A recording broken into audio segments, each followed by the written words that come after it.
il y a bien longtemps. Odin, le père de toutes choses, réunit les deux mondes. Il abattit ses ennemis et les jeta dans le 10e monde. Il divisa les branches qui le rattachaient à l'arbre, Yggdrasil. Il laissa dériver ce monde d'exil, sans attache. Pendant des siècles, ce monde plongea dans un sommeil agité, mais il ne mourut pas. Les ères glaciaires passèrent, des royaumes s'élevèrent et s'écroulèrent. Ils échappèrent au regard des dieux. Quand Odin apprit que ses ennemis recouvraient leur force, il se tourna vers Midgard et envoya ses Valkyries sillonner les champs de bataille, à la recherche des guerriers les plus valeureux. Une fois morts dans leur monde, ils renaîtraient. À Valheim.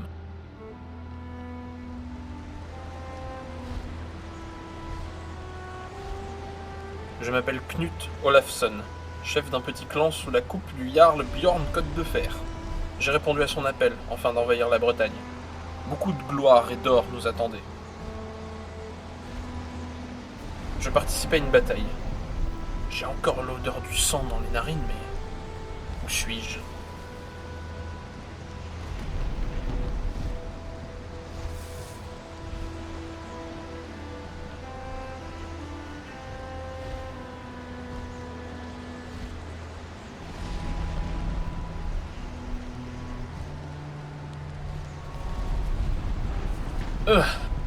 Que...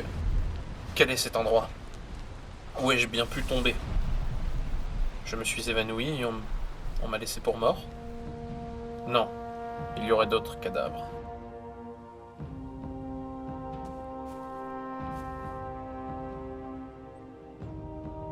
Bienvenue dans le 10e monde, guerrier. Je suis Eugene. On m'a envoyé ici pour vous guider lors de vos voyages.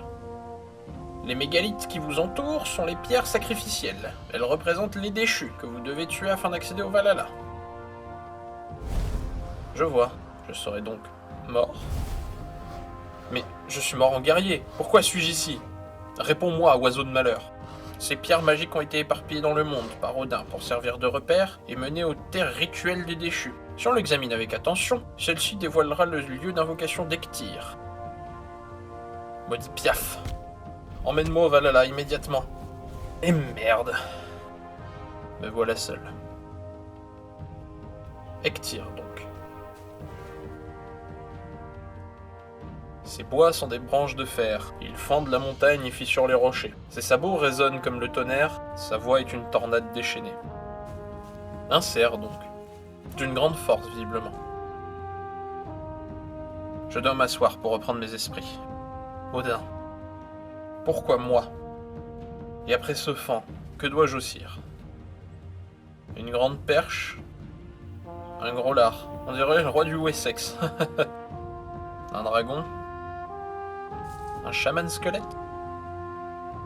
Et cette chose. Bref, j'ai une seconde chance et je dois la saisir. Je commence donc par prendre toutes les ressources autour de moi. Je suis à poil. Je dois me refaire des outils, des armes, des habits, de la pierre et du bois. Ça commence bien. Visiblement, Ektyr n'est pas bien loin. Je ferai une expédition pour voir de quoi il en retourne.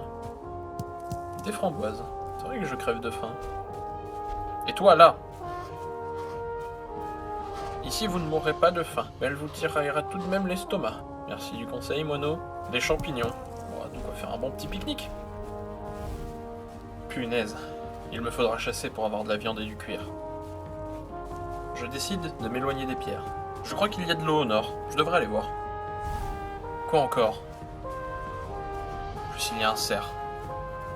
Tu dégages vite fait, et j'aime le faire celui-là. Vous devriez vous faire des outils et des armes. Astuce, le silex se trouve près de l'eau.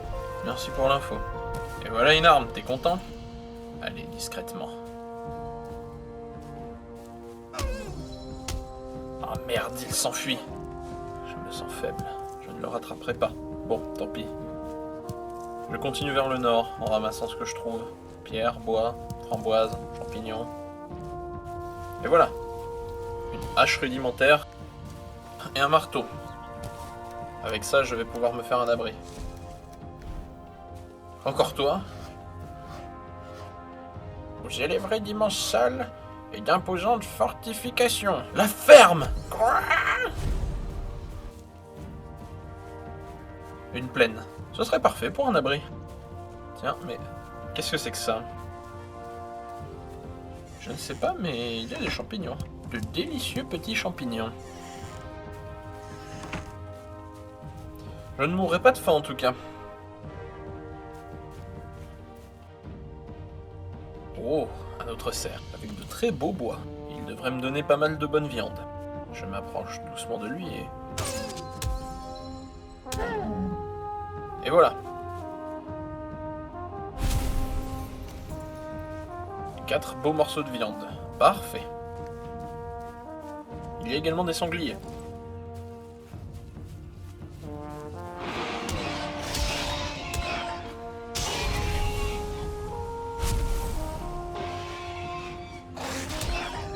Quelques coups de bâton, et me voilà avec plus de viande encore.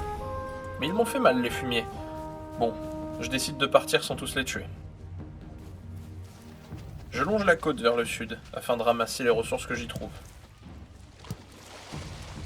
Et hop, quelques silex. Et après quelques minutes de marche, je trouve une cabane. Eh oh, il y a quelqu'un? Pas de réponse. En me rapprochant, je me rends compte que ce n'est plus qu'une ruine. Et une fois à l'intérieur, il n'y a effectivement rien. Des abeilles se sont même installées. Et visiblement, si je veux continuer de longer la côte, je vais devoir traverser la rivière. Tant pis.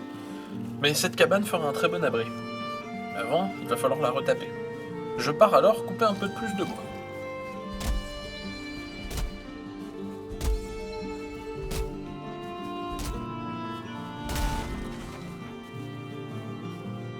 Et hop, un établi. Maintenant, je vais pouvoir faire plus de choses.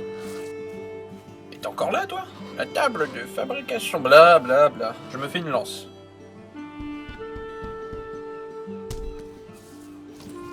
Je vais déloger la ruche avec. C'est une méthode traditionnelle de chez moi. J'entends les abeilles en colère de recevoir une lance dans le derche.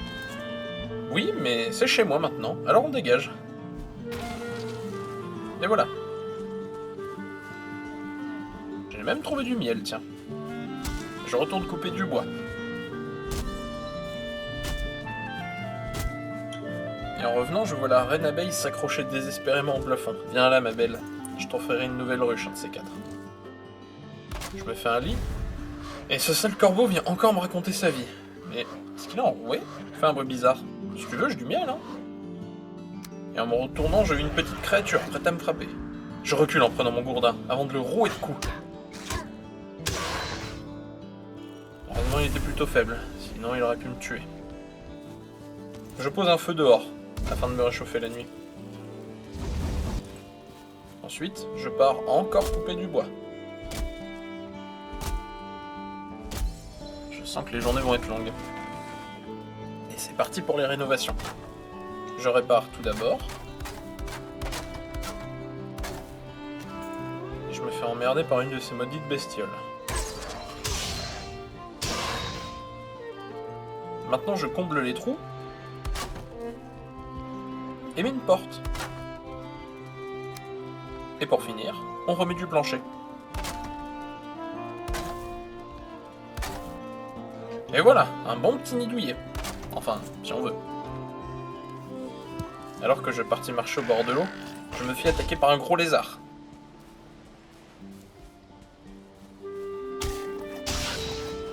Plutôt faible également. Je m'arrête au bord de l'eau, pensif. Je n'étais pas digne d'aller au Valhalla, c'est ça? Si seulement tu pouvais me répondre. Oh, Odin. Les branches de ce que je devine naître Yggdrasil brillent dans le ciel. Et au loin, je distingue une grande montagne. Ces terres m'ont l'air gigantesques. Bref, la nuit tombe et il est temps de dormir. Demain sera un autre jour.